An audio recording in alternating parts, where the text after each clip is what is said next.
মাংসের স্বাদকেও হার মানাবে আমার এই কচু চিংড়ির তরকারি। কচু চিংড়ির তরকারিটাকে আমি লাস্টে এমন একটা উপাদান মিশাই যে কারণে পুরো তরকারির ফ্লেভারটাই চেঞ্জ হয়ে যায়, স্বাদটা হয়ে যায় অতুলনীয়, খেতে খুবই মজাদার হয়। আমি যেদিন থেকে এই রান্নাটা করেছি সেদিন থেকে আমার পরিবার এটার ফ্যান হয়ে গিয়েছে। যার জন্য নিয়েছি প্রথমে পানিকচু। পানিকচু আমি ভালো মতো পরিষ্কার করে ধুয়ে একটু ভাপ দিয়ে নিচ্ছি গরম পানিতে। গরম পানিতে ভাপ দেওয়া হয়ে গেলে ছেঁকে নিয়ে পাশে রেখে দিলাম। তারপর প্যানের মধ্যে নিয়েছি তেল। তেলের মধ্যে ওই ভাপ দেওয়া কচুগুলো আমি একটু ভেজে নেব, যার জন্য আমি দিয়ে দিচ্ছি এখানে একটু হলুদ, একটু লবণ। হলুদ ও লবণ দিয়ে ভালো মতো মিশিয়ে আমি এটা 10 মিনিটের জন্য ঢেকে ঢেকে ভেজে নেব। ভালো করে ভাজতে হবে যেন এর একটু গন্ধটা চলে যায় এবং 80% মতো সিদ্ধ হয়ে যায়। সিদ্ধ হয়ে গেলে তুলে রেখে আমি দিয়েছি তেলের মধ্যে পেঁয়াজ কুচি, একটু জিরে গুঁড়ো আর আদা রসুন বাটা আর লবণ। এটা দিলে তেলের মধ্যে দিলে রান্নার ফ্লেভারটা অসাধারণ হয়। তারপরে আমি কালারের জন্য লাল মরিচের গুঁড়ো আগিয়ে দিয়ে দিই তেলের মধ্যে। ভালো মতো একটু ভেজে নিয়ে আমি গরম পানি দিয়ে বাকি মশলাগুলো কষিয়ে নেব। হলুদ গুঁড়ো দিয়ে দিলাম, ধনে গুঁড়ো শেষ হয়ে গিয়েছে তাই আমি দিতে পারলাম না, আপনাদের থাকলে অবশ্যই দেবেন।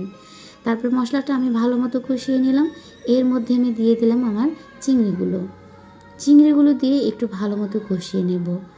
আর তার মধ্যে দেব আমার সেই বাটাটা।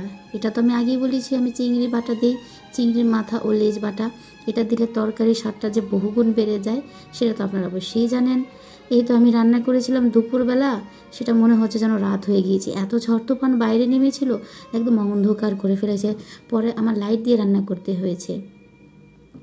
এই তো আমার মশলাগুলো কষানো হওয়ার পরে আমি দিয়ে দিলাম ভাজা কচুগুলো দেওয়ার পরে আমি ওই চিংড়ির মধ্যে ভালো মতো কষিয়ে নিচ্ছি। এই পর্যায়ে ঢেকে ঢেকে কিছুক্ষণ রান্না করতে হবে। বেশি রান্না করার প্রয়োজন নেই, কারণ এটা তো 80% ভাজার সময় সিদ্ধ হয়ে গিয়েছে।